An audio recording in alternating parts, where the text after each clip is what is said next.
ಈಗಾಗಲೇ ಆರ್ಥಿಕ ಸಚಿವರು ಹೇಳಿದಂಥ ರೀತಿಯಲ್ಲಿ ಚುನಾವಣೆಗೆ ಹೋಗ್ತಕ್ಕಂಥ ಸಂದರ್ಭ ಇದು. ಇಂದಿನ ಹಲವಾರು 5 ವರ್ಷದ ಆಡಳಿತದಲ್ಲಿ ಯಾವ್ಯಾವ ಒಂದು ಸೆಕ್ಟರ್ಗಳಿಗೆ ಶಕ್ತಿ ತುಂಬಿದ್ದೇವೆ, ಮಹಿಳೆಯರಿಗಿರ್ಬೋದು, ಯುವಕರಿಗಿರ್ಬೋದು, ಮತ್ತು ನಮ್ಮ ಕೃಷಿ ವಲಯಕ್ಕಿರ್ಬೋದು, ಅದು ಎಲ್ಲದರ ಮಾಹಿತಿಗಳನ್ನು ಈ ಬಜೆಟ್ನಲ್ಲಿ ಅವರೇನು ಪ್ರತಿಯೊಂದನ್ನು ನೆನಪಿಸ್ಕೊಂಡಿದ್ದಾರೆ. ಮುಂದಿನ ದಿನಗಳಲ್ಲಿ ಯುವ ಜನತೆಗೆ ಮತ್ತು ಹಲವಾರು ವರ್ಗಕ್ಕೆ ಇನ್ನೂ ಹೆಚ್ಚಿನ ರೀತಿಯ ಆರ್ಥಿಕ ನೆರವುಗಳನ್ನು ಕೊಡ್ತಕ್ಕಂಥವ್ರ ಮುಖಾಂತರ ಇವತ್ತು ದೇಶದ ಉತ್ಪಾದನೆ ಏನು ಒಂದು ದಾಖಲಾತಿಯ ಪ್ರಮಾಣದಲ್ಲಿ ಗ್ರಾಫ್ ಮೇಲಕ್ಕೆ ಹೋಗ್ತಾ ಇದೆ.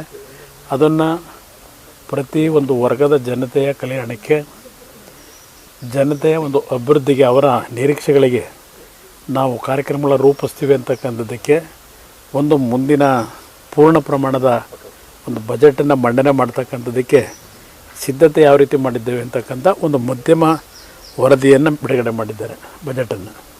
ಇಂದ ಇವತ್ತಿನ ಅವರ ಪೂರ್ಣ ಪ್ರಮಾಣದ ಬಜೆಟ್ನಲ್ಲಿ ಇವತ್ತು ಹಲವಾರು ವರ್ಗಕ್ಕೆ, ಅದು ಮೀನುಗಾರಿಕೆ ಮಾಡ್ತಕ್ಕಂಥದ್ದಿರ್ಬೋದು, ಪ್ರವಾಸೋದ್ಯಮದ ಹಿನ್ನೆಲೆಯಲ್ಲಿ ಈಗೇನು ಮಾಲ್ಡೀವ್ಸ್ನಲ್ಲಿ ಇತ್ತೀಚೆಗೆ ನಡೆದಂಥ ಒಂದು ಗೊಂದಲ, ಇದೆಲ್ಲವನ್ನು ದೃಷ್ಟಿಯಲ್ಲಿಟ್ಕೊಂಡು ಕರಾವಳಿ ಪ್ರದೇಶಗಳಲ್ಲಿ ಯಾವ ರೀತಿ ಪ್ರವಾಸೋದ್ಯಮಕ್ಕೆ ಹೆಚ್ಚಿನ ಆದ್ಯತೆಯನ್ನು ಕೊಡೋದ್ರ ಮುಖಾಂತರ ಉದ್ಯೋಗಗಳನ್ನು ಸೃಷ್ಟಿ ಮಾಡ್ತೀವಿ ಅಂತಕ್ಕಂಥದ್ದು. ಮೀನುಗಾರಿಕೆ ಇರ್ಬೋದು, ಅಗ್ರಿಕಲ್ಚರ್ ಸೆಕ್ಟರ್ನಲ್ಲಿ ಇವತ್ತು ಹಲವಾರು ಒಂದು ಧಾನ್ಯಗಳನ್ನು ಬೆಳೀತಕ್ಕಂಥದ್ದಕ್ಕೆ, ಅದು ಎಣ್ಣೆಕಾಳುಗಳಿರ್ಬೋದು, ಹಲವಾರು ಧಾನ್ಯಗಳನ್ನು ಬೆಳೆಯತಕ್ಕಂಥದ್ದಕ್ಕೆ ಒಂದು ರೂಪನಕ್ಷೆ, ನೀಲಿನಕ್ಷೆಯನ್ನು ಸಿದ್ಧಗೊಳಿಸಿದ್ದೇವೆ ಅಂತಕ್ಕಂಥದ್ದು. ಈ ಎಲ್ಲ ಸುದೀರ್ಘವಾಗಿ ಒಂದು ಕಾಲಮಿತಿಯಲ್ಲಿ ಇವತ್ತು ಅವರ ಭಾಷಣದ ಒಂದು ಸೀಮಿತವನ್ನು ಮಾಡಿದ್ದಾರೆ. ಆದರೂ ಅದರಲ್ಲಿ ಮುಂದಿನ ಒಂದು ದೃಷ್ಟಿ ಅವರಲ್ಲಿ ಏನಿದೆ ಒಂದು ದೇಶದ ಪ್ರಗತಿಗೆ, ಅದೆಲ್ಲದರ ಬಗ್ಗೆ ಮಾಹಿತಿಯನ್ನು ಕೊಟ್ಟಿದ್ದಾರೆ. ಚುನಾವಣೆ ನಂತರ ಪೂರ್ಣ ಪ್ರಮಾಣದ ಬಜೆಟನ್ನು ಮಂಡನೆ ಮಾಡಿದಾಗ ಸಂಪೂರ್ಣವಾದಂಥ ಒಂದು ಮಾಹಿತಿಗಳು ಎಲ್ರಿಗೂ ದೊರಕುತ್ತೆ ಅನ್ನೋದು ನನ್ನ ಅಭಿಪ್ರಾಯ. ಕರ್ನಾಟಕಕ್ಕೂ ಅಂದರೆ ಹೆಚ್ಚಿನ ನಿರೀಕ್ಷೆ ಇತ್ತು, ಆ ನಿರೀಕ್ಷೆ ಇಲ್ಲ. ಇದು ಮಧ್ಯಮಾವಧಿಯ ಬಜೆಟ್. ಅವರೇ ಹೇಳಿದ್ದಾರೆ ವೋಟ್ ಆನ್ ಅಕೌಂಟ್ ಅಂತ ಹೇಳಿ.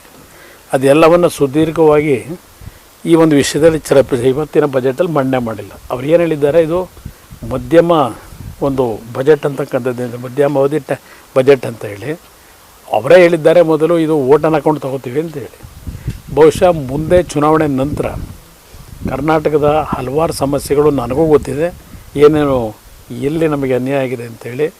ಅದೆಲ್ಲವನ್ನು ಜಾರಿಗೆ ತರತಕ್ಕಂಥದ್ದಕ್ಕೆ ಕೇಂದ್ರ ಸರ್ಕಾರದ ಮನವೊಲಿಸ್ತಕ್ಕಂಥದ್ರಲ್ಲಿ ಪ್ರಾಮಾಣಿಕವಾಗಿ ಜನತೆಯ ಪರವಾಗಿ ನಾವು ಇರ್ತೀವಿ. ಅದ್ರ ಜೊತೆಗೆ ಬಹುಶಃ ಪೂರ್ಣ ಪ್ರಮಾಣದ ಬಜೆಟನ್ನು ಮಂಡನೆ ಮಾಡಿದಾಗ ನಮ್ಮ ರಾಜ್ಯಕ್ಕೆ ಆಗಿರತಕ್ಕಂಥ ಹಲವಾರು ಒಂದು ಲೋಪಗಳೇನಿದೆ ಸರಿಯಾಗುತ್ತೆ ಅಂತಕ್ಕಂಥ ಒಂದು ನಂಬಿಕೆ ಇದೆ.